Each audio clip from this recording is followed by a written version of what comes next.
ముద్రగడ కొద్దిగలో తప్పించుకున్నాడు అనుకోవాలి. ఇప్పుడు ఆ మందు కొట్టినోడు, ట్రాక్టర్ తీసుకెళ్లి దున్నినోడు, అక్కడ వెహికల్స్ను గుద్దినోడు, అరాచకం చేసినటువంటి వాడు ఎదురుగుండా ముద్రగడ కనిపిస్తే ఏమై ఉండేవాడు?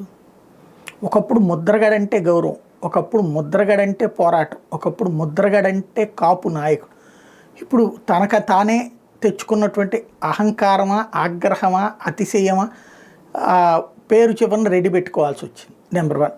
నెంబర్ 2 వచ్చేటప్పటికి ఇప్పుడు ఆ ముద్రగడ ఇంటి మీద దాడి జరిగితే అది పిచ్చోడి పని అని చిత్రీకరించేటటువంటి ప్రయత్నం, లేకపోతే తాగిన మత్తులో అని చిత్రీకరిస్తున్నటువంటి ప్రయత్నం.